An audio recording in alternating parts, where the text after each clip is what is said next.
이불 속에서 만세 외치기라는 말이 있죠. 혹시 어린이들은 이게 무슨 뜻인지 아십니까? 수연이 알아요? 이불 속에서 만세! 일제강점기 때 많은 사람들이 대한독립 만세를 외치다가 어려움을 당했죠. 그런데 어떤 사람이 그 시절 다들 어려움 당할 때 자기는 아무런 어려움도 안 당했으면서 나도 이불 속에서 만세 외쳤어 이렇게 말한다면 어떻게 되겠습니까? 일제강점기 때 대한독립 만세를 외친다는 건 일본의 불법적인 침략에 항거하기 위해서 하는 일인데 아무도 듣지 못하고 아무도 보지 못하게 혼자 이불 속에서 만세를 외치는 건 사실 만세를 외치지 않은 것과 같지요. 그렇게 하는 것은 아무런 소용이 없는 일입니다. 만세를 외치려거든 사람을 향해서 외쳐야 하죠. 그렇다면 여러분, 나의 믿음, 나의 신앙에 대해서는 어떻습니까? 이불 속에서 만세 외치기처럼 내가 예수님을 믿는다라고 하는 사실, 내가 교회 다닌다라고 하는 사실을 아무도 모르고 나만 안다면 괜찮을까요? 예수님이 나의 주인이시라는 사실을 나만 알고 있으면 되는 것일까요? 신앙이란 그저 마음으로만 믿으면 되는 것이지 굳이 다른 사람에게 밝힐 필요가 없는 것일까요? 수개월 동안 알고 지낸 사이인데 나의 삶의 가장 중요한 부분이라고 할 수 있는 신앙과 세계관이 그 사람에게 드러나지 않는다면 과연 아무런 문제 없이 잘 살고 있는 걸까요? 오늘 읽은 말씀을 통해 함께 살펴봅시다. 지난주에 살핀 것처럼 예수님께서 많은 표적을 행하셨습니다. 그러나 예수님의 표적은 사실 표면적으로 볼 때에 그 사역에 있어서 큰 성과를 거두지 못했습니다. 왜냐하면 37절에서 설명하고 있는 것처럼 사람들이 예수님을 믿지 않았기 때문이죠. 그런데 요한은 그 이유를 37절부터 41절까지 구약 이사야 선지자의 예언에 근거해서 우리에게 설명을 해줍니다. 그리고 나서 42절에서 이렇게 말합니다. 그러나 관리 중에도 그를 믿는 자가 많되. 37절에서 그를 예수님을 믿지 아니하니 라고 했는데 42절에서는 관리 중에도 그를 믿는 자가 많되 라고 말합니다. 한편으로 예수님의 사역이 결코 비관적이거나 절망적으로 끝나지 않았다는 사실을 알려주는 것 같습니다. 믿은 사람이 아예 없는 것은 아니고 그나마 관리 중에서 믿은 사람이 제법 있으니 말이죠. 하지만 42절은 거기에서 멈추지 않고 좀 더 구체적인 내용을 설명합니다. 바리새인들 때문에 드러나게 말하지 못하니 이는 출교를 당할까 두려워함이라. 그들은 사람의 영광을 하나님의 영광보다 더 사랑하였더라. 믿었습니다. 그런데 믿는 것 같지 않습니다. 자신들의 믿음을 드러나게 말하지 못합니다. 이렇게 드러나게 말하지 못하는 사람들이 누구냐? 관리라고 표현했습니다. 니고데모와 같이 바리새인이나 유대교 지도자들을 의미합니다. 이 사람들은 공적으로 일하는 사람들입니다. 공적으로 일하니 공적으로 말할 일이 많은 사람들입니다. 즉 평소에는 드러나게 말하는 자들입니다.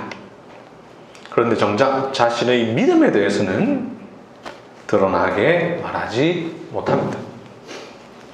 왜 드러나게 말하지 못하느냐? 이유가 출교를 당할까 두려워했기 때문입니다.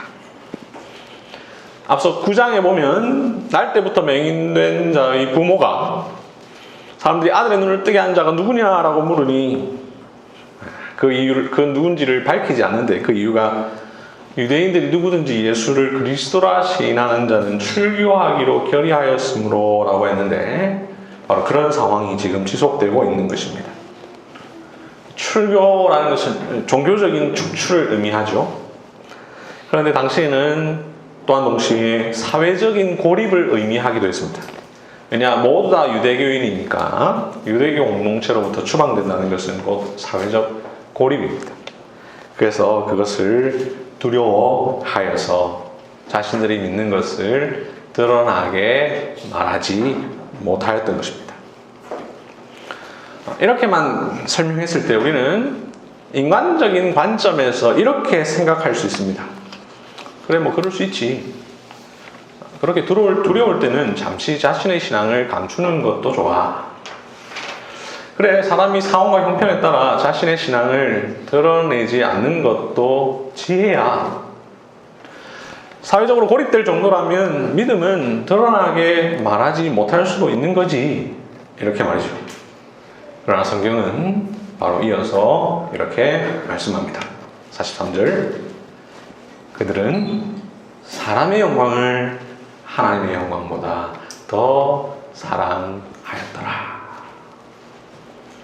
그럴 수 있지라고 평가하지 않습니다. 그렇게 하는 것이 지혜로운 방식이라고 말하지 않습니다. 드러나게 말하지 못하니 이는 출교를 당할까 두려워함이라. 그렇게 한 것을 우리는 이해해줘야 할 것이다. 이렇게 말씀하시지 않습니다. 오히려 그렇게 한 것을 사람의 영광보다 사람의 영광을 하나님의 영광보다 더 사랑한 것이다 라고 평가합니다. 이때 41절에서 언급한 이사야가 주의 영광을 본 것과 대비하여서 말씀합니다. 그러니 42절의 관리들, 자기의 믿음을 감히 드러나게 말하지 못하는 자들에 대한 성경의 평가는 그럴 수도 있지가 아니라 그렇게 하는 것은 하나님보다 사람을 더 사랑하는 것이다 입니다. 오늘 보면 43절은 성령 하나님의 말씀이죠. 그러면서도 좀 더 구체적으로는 사도 요한의 설명입니다. 성령님께서 사도 요한의 입을 통해서 이렇게 말씀하셨는데 또한 예수님을 통해서도 우리에게 말씀하신 바 있습니다. 마태복음 10장 32절 33절에 보면 누구든지 사람 앞에서 나를 시인하면 나도 하늘에 계신 내 아버지 앞에서 그를 시인할 것이요 누구든지 사람 앞에서 나를 부인하면 나도 하늘에 계신 내 아버지 앞에서 그를 부인하리라 라고 예수님께서 말씀하셨죠. 여기 시인하면이라는 말의 헬라어가 오늘 본문에 나오는 드러나게 말하지 못하다 할 때 드러나게 말하다와 같습니다. 호모로게오. 그러니 드러나게 말하지 못하니 라는 말은 다르게 표현하면 시인하지 못하니, 드러나게 말하지 못하는 자, 시인하지 못하는 자는 사람 앞에서 예수님을 부인하는 자요, 예수님은 하나님 앞에서 그 사람을 부인하실 것입니다.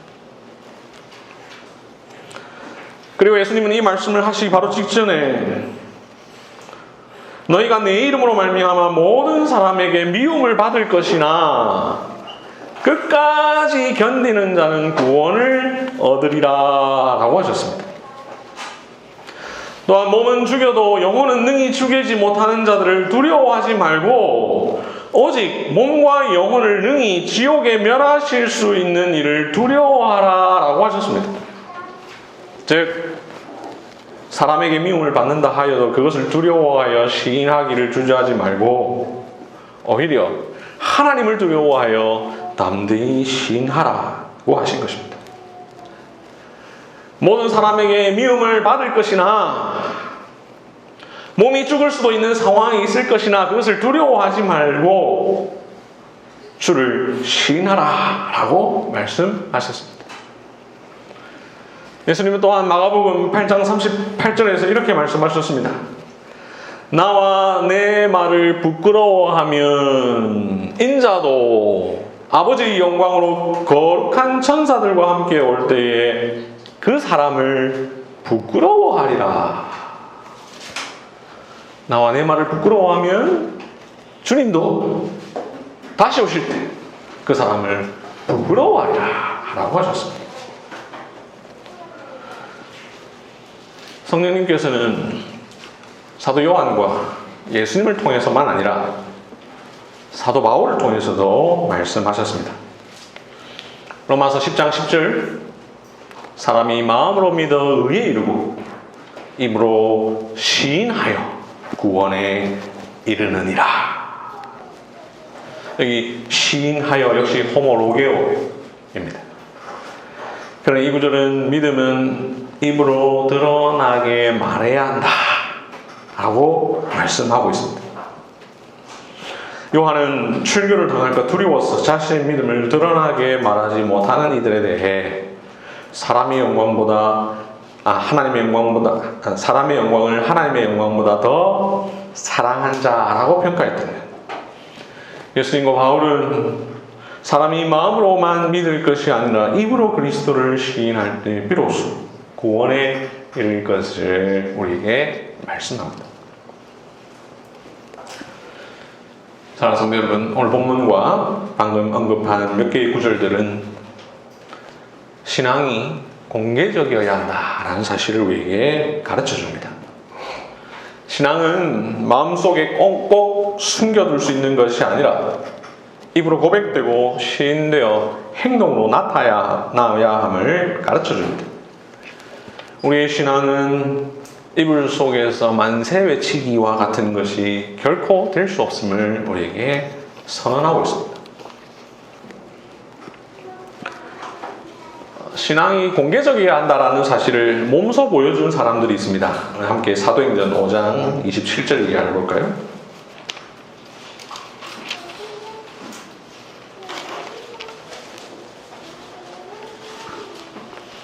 사도행전 5장 27절 이하에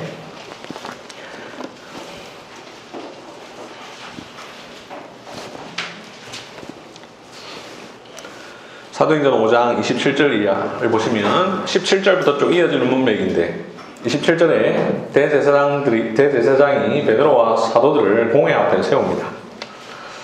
이들은 앞서 18절에서 감옥에 갇혀 있었던 자들입니다. 그러면서 대제사장이 28절에서 말하기를 우리가 이 이름으로 사람을 가르치지 말라고 엄금하였으되 라고 말합니다. 이 이름으로라는 것은 예수님을 말하는 거죠. 예수님에 대해서 사람들에게 가르치지 말라라고 분명히 엄격하게 금지했다라고 이야기합니다. 그러자 베드로와 사도들이 29절에서 이렇게 말합니다. 사람보다 하나님께 순종하는 것이 마땅하니라. 그러면서 담대히 30절 이하에서 주 예수 그리스도에 대하여 시인하고 고백하고 증거합니다. 베드로와 사도들은 공회와 대제사장의 위협을 두려워하지 않습니다. 권력자들의 위협 앞에 조금도 굴하지 않습니다. 사람보다 하나님께 순종합니다. 하나님의 영광을 사람의 영광보다 더 사랑합니다. 그래야 자신의 믿음을 드러나게 말합니다. 성경은 신앙이 공개적이어야 한다는 사실을 실천한 또 다른 사람을 우리에게 보여줍니다. 다 함께 디모데전서 6장 13절을 보십니다.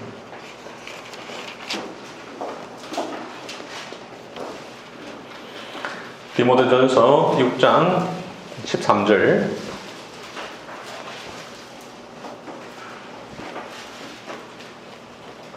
디모데전서 6장 13절 말씀.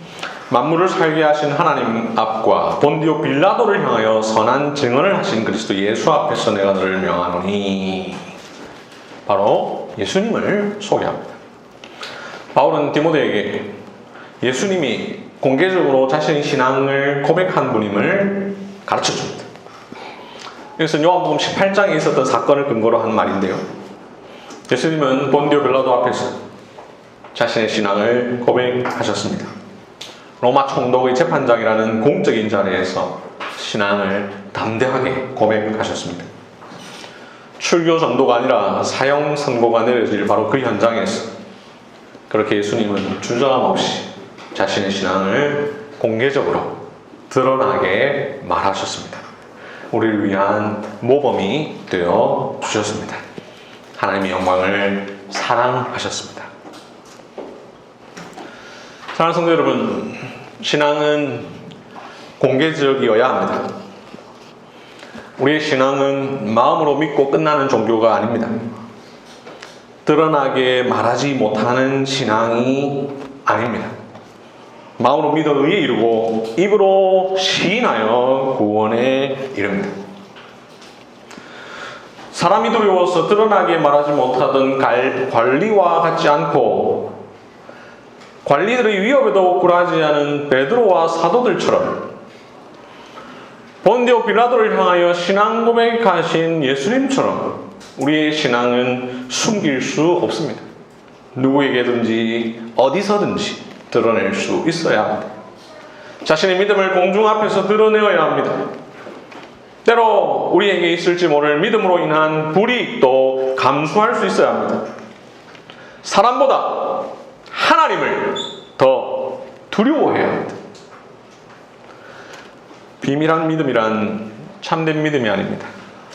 예수님의 이름을 부끄러워하며 담대하게 말하지 못하는 것은 참 믿음이 아닙니다. 우리는 예배 때마다 신앙 고백을 하죠.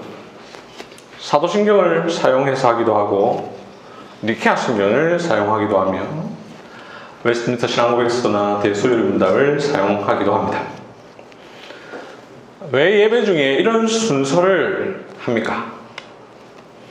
예배에 참여하는 사람들이 마음으로만 믿는 것이 아니라 입으로 시인하여 하나님의 백성이 되었고, 그렇게 나온 우리들이 교회당 안에서 하나님을 입으로 고백할 뿐만 아니라 예배를 마치고 교회당 밖으로 나가서도 세상에서 입으로 고백할 것을 분명히 하기 위해서 예배 중에 하는 것입니다. 그래서 예배를 인도하는 저는 항상 이 순서를 할 때 우리의 신앙을 하나님과 세상 앞에 고백하겠습니다 라고 설명을 덧붙입니다. 신앙 고백은 하나님 앞에서만 아니라 세상 앞에서도 이루어져야 할 일이기 때문입니다.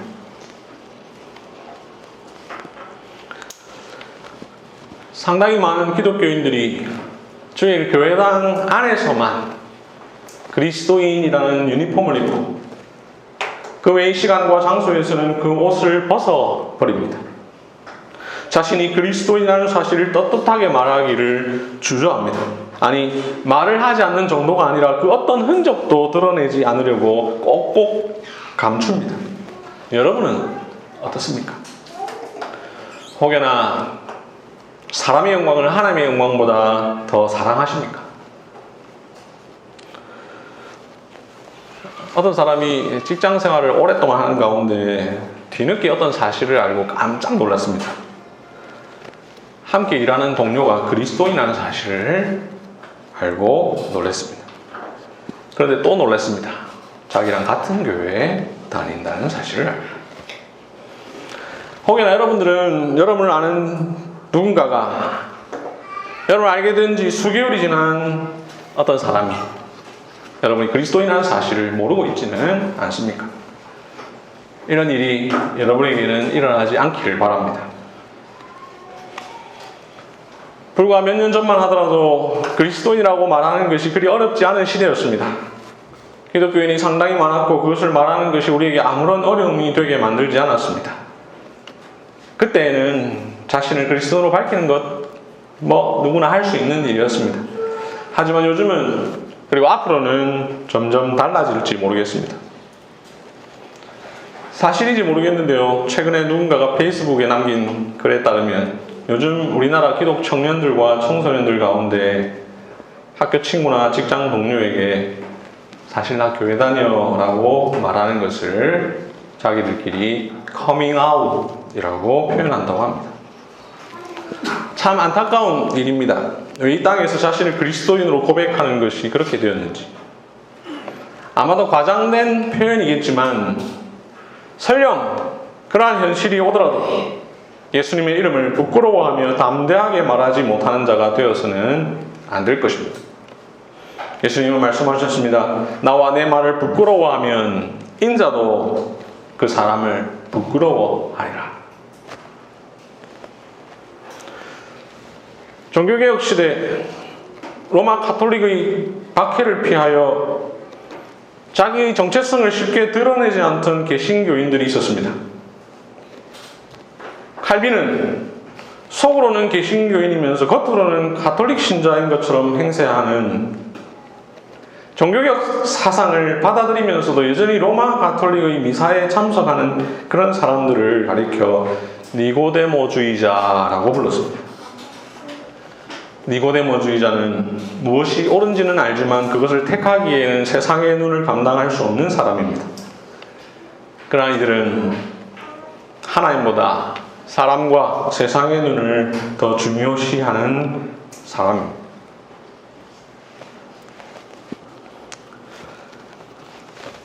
갈수록 세상은 신앙을 마음의 영역 안에 가두려고 합니다. 개인의 사적인 삶에만 적용해야 할 일이지 공적인 자리에서는 결코 드러내지 말아야 할 것으로 치부해버립니다. 2012년에 있었던 일인데요. 김신 대법관 후보자의 청문회가 문제가 되었습니다. 김신 대법관은 제가 전에 있었던 교회의 장로인데요. 그의 과거 판결, 발언, 에세이에 담긴 신앙이 문제가 되었습니다. 당시 모 법학 교수는 대법관은 최종적인 권리 보장자이기 때문에 종교 성향을 드러내는 건 적절하지 않다고 했습니다. 의원 중 한 명은 종교라는 것은 본인 내부에 갖고 있는 것이지 그것이 외부로 표명된다는 것은 법관으로서 맞지 않다고 지적했습니다. 결국 이 후보자는 이런저런 해명을 통해 대법관이 되었습니다. 이렇게 갈수록 세상은 우리의 신앙을 사적 영역 안에 가두려고 합니다. 신앙을 공적으로 밝히는 것을 억압할 것입니다. 기독교 신앙은 공적인 영역에서 발언해서는 안 될 것이 되어가고 있습니다. 반대로 기독교를 공격하는 발언은 너무나 쉽게 용납되는데도 말이죠. 그러한 가운데서도 우리는 믿음 때문에 세상에서 받을 불이익만을 걱정하고 두려워하는 자가 되어서는 안 될 것입니다. 이러한 시대의 형편을 쫓아 오늘날 많은 자칭 그리스도인들이 신앙을 사적인 영역 안에서만 유지하기를 원합니다. 신앙을 사적인 영역 안으로 밀어놓고 공공의 문제에는 적합하지 않은 것으로 취급해버립니다. 신앙을 개인의 도덕과 교양의 문제로 간주하고 삶 전체에는 적용하지 않습니다. 종교라는 것은 본인 내부에 갖고 있는 것이지 그것이 외부로 표명되는 것은 맞지 않다고 스스로 선언해버립니다. 더 나아가 신앙을 철저하게 마음의 영역으로 축소시켜버립니다. 내 마음으로만 예수님 잘 믿으면 되지 이렇게 생각합니다. 하지만 성경은 그런 사람에게 이렇게 선언합니다. 그들은 사람의 영광을 하나님의 영광보다 더 사랑하였더라. 우리의 신앙은 공개적이어야 합니다. 교회에서는 물론 친구와 이웃과 세상 앞에서 고백되어야 합니다. 기독교 신앙은 그 속성 자체가 명상이나 수행을 통하여 각성이나 어떤 신념에 이르는 것이 아니고 예수를 주로 시인하고 고백하는 데서부터 시작합니다. 기독교 신앙은 우리의 마음과 생각은 물론 말과 행동까지도 아우르는 세계관입니다. 신앙이란 우리 마음 안에 머무는 것이 아니라 오히려 마음 속에서 내면화되어 그리하여 자연스럽게 외적으로 표출될 수밖에 없습니다. 신앙은 우리의 세계관을 형성하기에 우리의 삶의 태도를 결정짓습니다. 전공 선택이나 직업 선택, 결혼과 같이 삶에 있어서 매우 지속적으로 영향을 끼치는 선택을 비롯해서 아주 자그마한 선택에 이르기까지 우리는 신앙이 기초가 되어야 합니다. 주님을 따른다는 것은 때로는 희생을 요구합니다.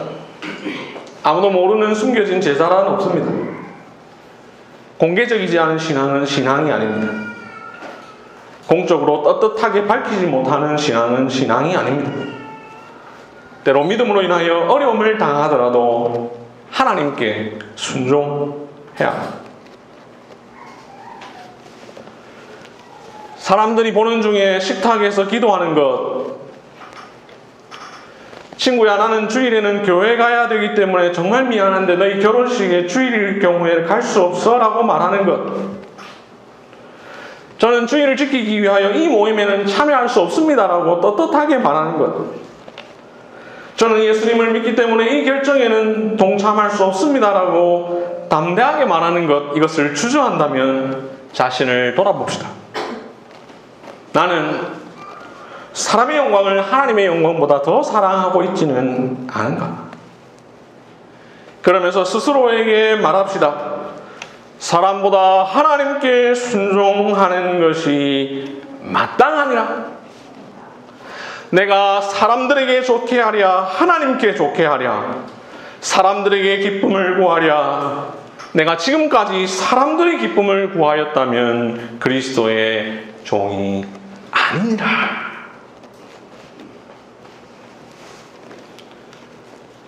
오늘 설교의 주제는 계속해서 언급하고 있는 것처럼, 그리고 설교의 제목에 잘 나와 있는 것처럼 신앙은 공개적이어야 한다라는 것입니다. 그런데 이 말을 오해해서 잘못 적용해서는 안 되겠습니다. 신앙이 공개적이어야 한다는 사실을 오해해서 무례한 신앙이 되어서는 안 됩니다. 아무 데서나 시도 뜻 없이 저 그리스도인데요, 저 그리스도인데요 이렇게 말하는 것은 아니죠.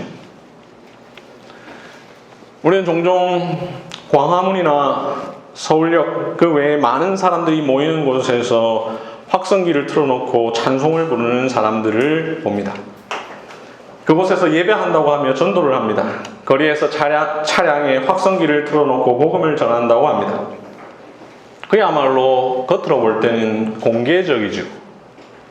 그런데 과연 그런 신앙이 진정한 공개적인 신앙, 좋은 신앙이라고 할 수 있을까요?